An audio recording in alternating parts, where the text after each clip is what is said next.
அன்பர்களே, ஆடிப்பெருக்கு நல்வாழ்த்துகள்.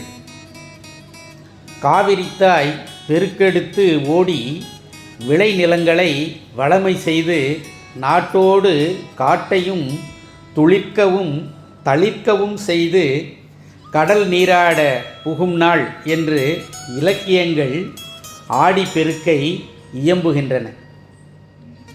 இந்நாளில் காவிரியில் வருவது புதுவெள்ளம்.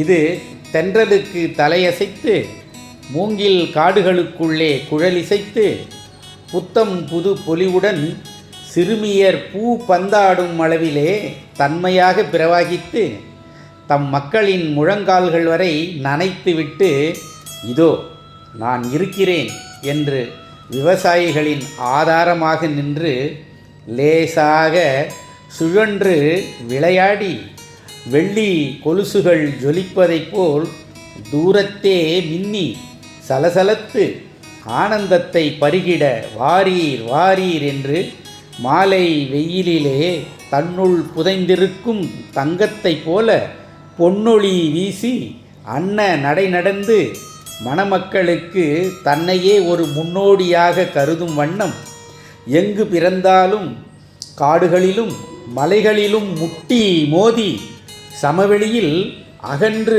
பருத்து நீர்வீழ்ச்சிகளில் குருகியும் குன்றியும் மாந்தர் வாழ்வு போல மேடும் பள்ளமும் வழியார கண்டு வரும் வழியெங்கும் இருபுறத்தும் மண்ணை வளப்படுத்தி மற்றவர்க்கு உதவுவது சிறப்பான வாழ்க்கை என்பதை அறிவித்து பல இன்ப துன்பங்களை கண்டபின் முக்தி என்னும் வீட்டை பெறுவது போல் அணைகள் எனும் பல தடைகளையும் தாண்டி பிறரை வாழ வைத்தே கடலரசனுடன் கலந்து விளையாடும் பொன்னி நதி தாயே, நீயும் நின் கிளை நதிகளும் வாழிய வாழியவே.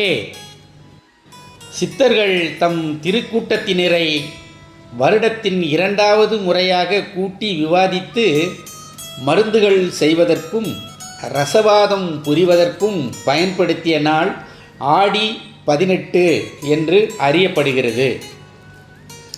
காவிரி என்பதற்கு பல பொருள்கள் உண்டு. கா என்றால் செல்வம் என்று ஒரு பொருள், கா என்றால் காப்பு என்று ஒரு பொருள், கா என்றால் வளம் சோலை என்றும் பொருள் உண்டு, கா என்றால் காடு என்று பொருள் உண்டு, இன்னும் கா என்றால் கடவுள் என்று கூட பொருள் உண்டு. விரி என்றால் விரிதல், அதாவது மிகைப்படுத்துதல், அதிகப்படுத்துதல், பெருமை கொள்ளல் என்ற பொருள் உண்டு.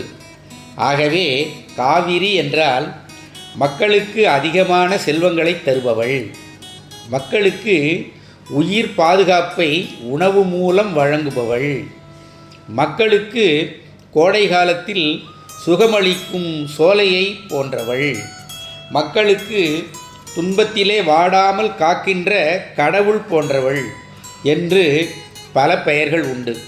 இவள் என்றும் இளமையாக இருப்பதால் இவளுக்கு கன்னி என்றும் பெயர் உண்டு. ஆகவே இவள் நித்திய கல்யாணி.